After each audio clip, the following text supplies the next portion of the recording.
Hey guys, welcome to my very first video. I'm super excited to start this journey of showing Mr. Chili DeCastro just how wrong he is in a lot of his, quote, history lessons, end quote. Now, please excuse my voice. I am currently recovering from COVID, and I finally got the strength to actually work on this video. And I just can't wait till my voice is better to actually record my voice. So, what you see or what you hear is what you get. Now, before we get into the nitty gritty, there are a few things that I would like to disclaim. I am not a constitutional law scholar, and I do not have any real educational background aside from high school and college in history. I've always had a passion for history, and even had the dream of becoming a high school history teacher. Sadly, that will never come to pass, so I'd like to think that this is the next best thing. I basically have the same credentials as Mr. DeCastro when it comes to things like that. What makes me different from Mr. DeCastro, however, is that I consider myself to be very good at researching and fact-checking. I also recognize that I am not a constitutional law scholar, and I don't pretend to be one. So, for today's video, I want to focus on a particular Supreme Court case that Chili highlighted in a live that he did a couple months ago. I know. Why did I wait this long? Well, one, my other channel, Playboys in Crime, please go like and subscribe. We very lightly covered this case on our very first live with our wonderful friend, Blue Bacon. Please go like and subscribe. Unfortunately, I was not fully prepared with all the details about this case. Just the holding part of it. I figured this would be a really good opportunity to go over it in a little more detail and explain to Mr. DeCastro why he's just ridiculously wrong about his analysis. So, shall we begin? As I put this together, every single thing on here, I researched every single thing that I could research, Did you, though? Did you really?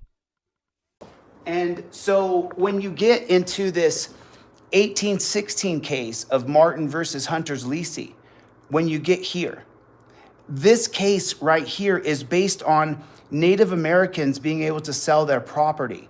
That's what this case is based on. I'm sorry, Mr. DeCastro, but Martin versus Hunter's Lesse is not based on Native Americans being able to sell their property. In fact, this case has nothing to do with Native Americans whatsoever. According to the OYES website, which I know you like to go to when you do your, quote, research, during the American Revolution, Virginia created laws allowing the state to seize property of loyalists. In 1781, Denny Martin, a British subject, inherited land from his uncle, a loyalist.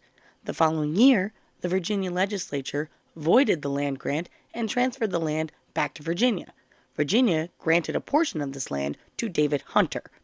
A federal treaty, which was actually the Treaty of Paris, dictated that Lord Fairfax, the uncle, was entitled to the property. The Virginia Supreme Court upheld Virginia's law permitting the confiscation of property, even though it conflicted with the federal treaty. The U.S. Supreme Court reversed and remanded, holding that the treaty superseded state law under the Supremacy Clause of Article 6. On remand, the Virginia Court of Appeals declined to follow the ruling and argued that the law granting the Supreme Court appellate review over state court decisions, Section 25 of the Judiciary Act, the Act, was unconstitutional. So the question for the Supreme Court was, is Section 25 of the Judiciary Act, which grants the U.S. Supreme Court appellate review over state court cases involving federal law, unconstitutional? I don't see anything about Native Americans here. Weird. Anyway, no.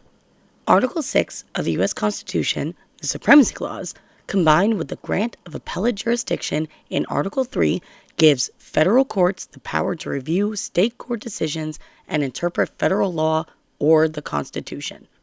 The court rejected the claim that Virginia and the national government were equal sovereigns. Relying on the Supremacy Clause, Justice Story held that federal interpretations of federal law should supersede state interpretations, he reasoned that there should be uniform and predictable outcomes across all states. So then when you go up and you look that it's the Marshall Court, and so you say, well, if you don't know who John Marshall is, that's a whole nother lecture. John Marshall was the Chief Justice of the Supreme Court at the time. You're welcome. John Marshall writes this opinion. John Marshall did not write the opinion. In fact, John Marshall wasn't even a part of this case. He had to recuse himself due to the fact there could have been a potential conflict of interest because he and his brother had actually bought pieces of the land which were being sold by Martin.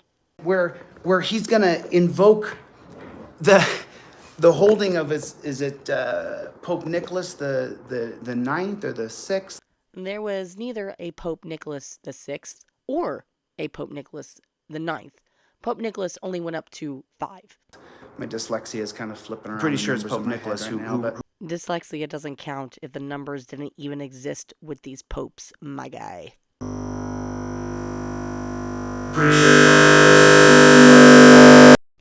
It's Pope Alexander the Sixth. And the palpable says that, any Spanish conqueror who comes here and conquers the American, these lands can take dominion over any of the people here. First off, the palpable that Mr. DeCastro was referring to is the Intercatera, which was written in 1493 by Pope Alexander VI. It was aimed to justify Christian European explorers, not the Spanish, claims on land and waterways they allegedly discovered, and promote Christian dominion and superiority, and has been applied in Africa, Asia, Australia, New Zealand, and the Americas. If an explorer proclaims to have discovered the land in the name of a Christian European monarch, plants a flag in its soil, and reports his discovery to the European rulers and returns to occupy it, the land is now his, even if someone else was there first. When the Supreme Court Justice says that the Native American person here is not allowed to sell their land to another person because that land belongs to the government. Despite the original case law being almost 80 pages long, I skimmed through the opinion, which was written by Joseph Story, by the way. I found nothing that referred to this particular palpable, or even any palpable, as a matter of fact. Have you ever heard of separation of church and state? There's no way the Supreme Court Justice would cite a Catholic Pope palpable in an American judicial opinion. Come on, my guy. That violates life, liberty, and property, that all men have a right to life, liberty, and property. Life, liberty, and property. None of these rights were violated. We violated our own compact. No, we didn't. We violated our own principles. No, we didn't. We violated the rule of law of the Constitution. No, we didn't.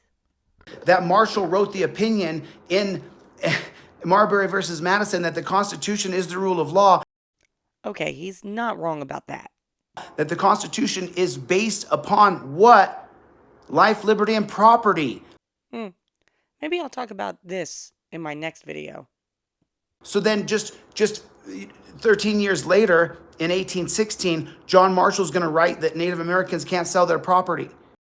No, he's not. Because he wasn't even there. Again, the land belonged to Denny Martin, who was the nephew of Lord Fairfax and inherited the land from him after his death. It did not belong to the government, and seeing as though they were British, I'm going to assume that they were not Native Americans. Well, that's the end of the video. This concludes my very first Chili DeCastro was wrong in history lesson. I hope you guys actually learned something this time. Feel free to leave your thoughts, good or bad, in the comments below. The Coven thanks you for watching, and we'll see you soon.